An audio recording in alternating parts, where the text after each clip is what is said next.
we call it fingerprints. You just go there, they take your fingerprints, and then they issue a quick note that you don't have any crimes and stuff like that. Generally, in South Africa, you're not able to open a business when you're a criminal. So you want the CIPC part already is going to handle that part. Okay, answered. You know that, right? Yes. Okay. The second question, what forms of research would you recommend one applies before they actually purchase a property? You're talking about due diligence, right? Yeah, there are basic things for due diligence. First, you verify the title. Does the person who's selling you really trying to really own that property? You may want to do a deed search to check whether it's registered in their name at the deeds registry. In Botswana, where we have things like land boards, you go to the land board of the particular area, could be the Kwenen Land Board, Tlokwen Land Board, because we still have tribal territories there, and verify that the registration is okay. From there, of course, you have to bring in a structural engineer to do a structural report. Some banks insist on it, but you may want to bring your own. We bring our own internal engineers and internal experts who are vested in the property. They can tell whether this crack is a serious crack that goes to the foundation that threatens the viability of the building, or whether it's just a crack that can be fixed, and factor that into the thing. And there'll be a detailed report. The good thing about doing that is that you can use that report to then negotiate a lower price. I normally train my mentees to get at least 20% discount from the market price. And you can use that valuation or that system of checking the property, that report rather, to as part of the due diligence. And often when you go to the bank with a report like that, they see that you're a serious investor. It enhances the chances of you getting a loan. Thank you for that. Do we have another question this side? Please just introduce yourself and ask the question. Okay, thanks. My name is Danny from Mafike. Yeah. So I would like to just ask your advice in terms of what to do if early in your property investment journey you over committed yourself. Like for example, I had around 10,000 to spend on property.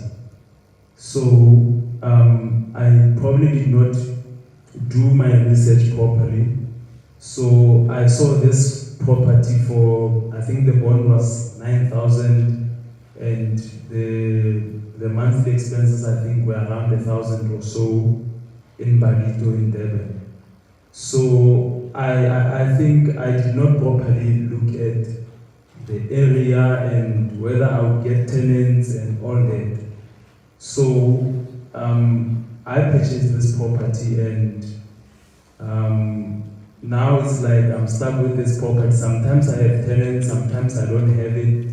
And then what's wrong with the property? The location? Okay, I don't think the location is bad because it's not far from the beach. So what we initially did, we had a fixed rental sort of type of thing, but it did not manage to cover the monthly, the bond and all the expenses during the month.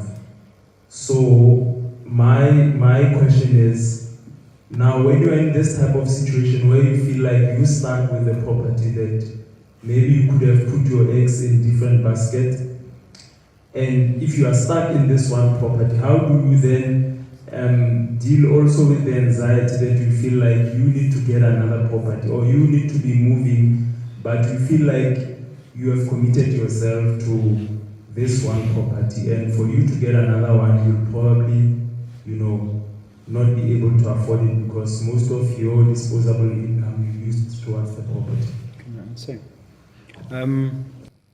It looks like you overpaid from what you're saying.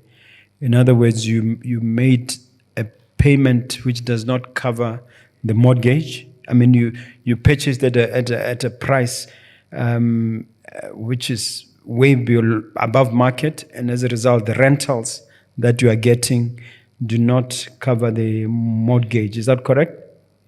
Yeah, I think property, there are two statements that people make about property which need to be corrected.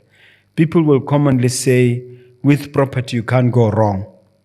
What your example shows is that not only can you go wrong, you can go spectacularly wrong. The second part of this story is that property can be forgiving in the long run. You need to find a way to quickly stabilize that property. You need to find out whether there are any enhancements that you can do to that property on a short-term basis to attract a better quality tenant, to see whether they can pay more. You need to consider whether or not you can find somebody to get the property off your back by selling it as quickly as possible. You need to consult the market for that. But there's a sense in which this property can really drag you down and preventing you from taking that extra step. Because when you go to the bank and they see you under red on another property, they won't be in a hurry to assist you. So you need to find a way of stabilizing. In the same way that when a person is sick, they rush him to ICU. Your situation needs for you to get yourself around experts who can assist you to stabilize the situation, to give you that extra oxygen, to put in those matumbo, because the property has matumbo right now.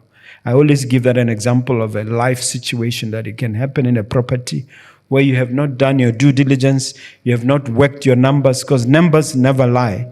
I mean, I had it in my presentation up there, but I didn't get a chance to cover it. Numbers don't lie. And there are certain numbers like yield, there's ROIC, there's also things like the cap rate and so on, so many other key numbers.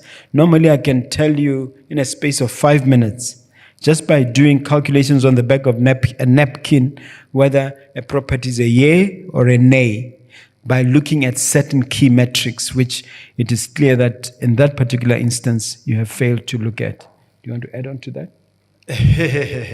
I can add on to that. Wait, hang on. There are two statements he made. You can go wrong, but it can be forgiving. I know the area where your property is. It's not all doom and gloom, because your property is in Palito. Your property is in a holiday destination. So you need to put up the property on